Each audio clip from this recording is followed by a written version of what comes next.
দোয়া করি আমরা মার বুক শান্তি রাখুক। চেয়ারম্যান আমাকে বহুত উপকার করছে। প্রতি গ্রামে বড় বড় গরু দেয়, মাংস দিয়েছে রফিক সাহেব মাংস দিচ্ছে, খুব ভালো লাগতেছে।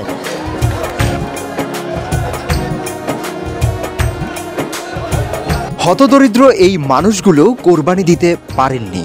উৎসবের দিনে পরিবারের সদস্যদের মুখে তুলে দিতে পারেননি ভালো খাবার। প্রান্তিক জনগোষ্ঠীর এই অসহায়দের পাশে এবারও দাঁড়িয়েছেন রংধনু গ্রুপের চেয়ারম্যান আলহাজ রফিকুল ইসলাম। 85টি পশু কোরবানি করে বিলিয়ে দিয়েছেন 25,000 পরিবারের মধ্যে। মঙ্গলবার ঈদের দ্বিতীয় দিন দুপুর থেকে সন্ধ্যা পর্যন্ত রূপগঞ্জ শহর এবং দুর্গম এলাকার বাসিন্দাদের জন্য এমন মানবিক কাজ করেন তিনি। হাতে কোরবানির মাংস পেয়ে আবেগে আপ্লুত হয়ে পড়েন তাদের অনেকে। রফিকুল ইসলামের সুস্বাস্থ্য ও দীর্ঘায়ু কামনা করে দোয়া করেন তারা। হ্যাঁ, আমরা পাচ্ছি, রফিক ভাই প্রত্যেক বছর দিতেছে, প্রত্যেক বছর আমরা পাচ্ছি, প্রত্যেক বছর সবাই নিতেছে।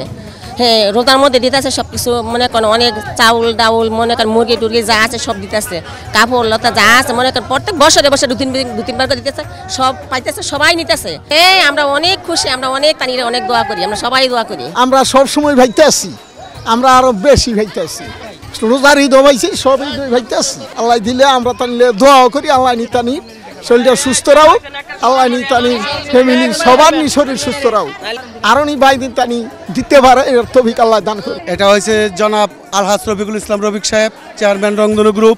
উনি প্রতি বছরই আমাদের বোলাবিনন্ততা সারা রূপগঞ্জেই দেয়। রোজার ঈদও আমাদেরকে খাদ্য সামগ্রী, মুরগি সহ আপনার খাদ্য সামগ্রী প্রদান করছে। স্থানীয়রা জানান রংধনু গ্রুপের চেয়ারম্যান নিজের মেধা, শ্রম, দক্ষতাকে কাজে লাগিয়ে চালিয়ে আসছেন নানা কল্যাণমুখী কার্যক্রম।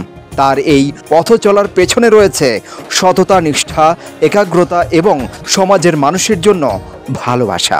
সবাইরই দেয়, প্রতি ঘরে ঘরে দেয়, টাকা পয়সা সময় দেয়, সব কিছু আমাদের, আমি সব কিছু পাই। প্রতি গ্রামে বড় বড় গরু দেয়, সব কিছুই দেয়, চাল দেয়, সব কিছু দেয়, টাকা পয়সা দেয়। এই যে ইতাইলে মাংস দেয়, কাপড় দেয়, হ্যাঁ ইতাইলে আবার তেল দেয়, ডাল দেয়, চাল দেয়। দোয়া করি আমরা মার বুক শান্তি রাখুক। চেয়ারম্যান আমাকে বহুত উপকার করছে।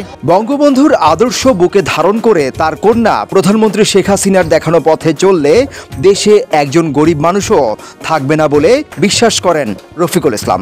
তার এই স্বপ্ন বাস্তবায়নে কাজ করে যাচ্ছেন রংধনু গ্রুপের পরিচালক ও রূপগঞ্জ উপজেলার ভাইস চেয়ারম্যান মিজানুর রহমান। তিনি জানান, অসহায়দের উন্নয়নে আগামীতে নেওয়া হবে আরও যুগান্তকারী পদক্ষেপ। আমরা, আপনারা জানেন, রংধনু গ্রুপের চেয়ারম্যান আলহাজ রফিকুল ইসলাম রফিক সাহেব, তিনি ওয়াদা করেছেন ইনশাল্লাহ তিনি সবসময় গরিব দুঃখী অসহায় মানুষের পাশে আছেন এবং ভবিষ্যতে থাকবেন। তার ধারাবাহিকতায় যতদিন উনি আল্লাহ ন্যাক হায়াত দান করুক, উনি সবসময় কথা দিয়েছেন রূপগঞ্জ না তথা পুরা বাংলাদেশের যেখান থেকে কোনো অসহায় গরিব দুঃখী মানুষ আসুক, ওনার কাছ থেকে সহযোগিতা ইনশাল্লাহ উনি সবসময় করে থাকেন। পাশাপাশি রূপগঞ্জের জন্য, এটা ওনার মাতৃভূমি, এই রূপগঞ্জবাসীর জন্য ওনার সবসময় মন কাঁদে। সেই হিসাবে উনি রূপগঞ্জের বাসীর প্রতি সবসময় যতদিন বেঁচে থাকবে উনি সবসময় এরকম না, এর চেয়ে আরও বেশি কিছু তিনি প্রকাশ করেছেন। তার চেয়ে বেশি কিছু রূপগঞ্জের বাসীকে উনি দিতে পারলে উনি আনন্দ বোধ করেন। শুধু উৎসব পার্বণই নয়, যে কোনো দুর্যোগে মানুষের পাশে দাঁড়িয়ে নিজেকে বারবার দেশ ও জাতির কাছে মানবিক মানুষ হিসেবে প্রমাণ করেছেন প্রবল আত্মবিশ্বাসী, আত্মপ্রত্যয়ী রফিকুল ইসলাম। সিদ্দিকুর রহমান রোমন, প্রতিদিনের বাংলাদেশ।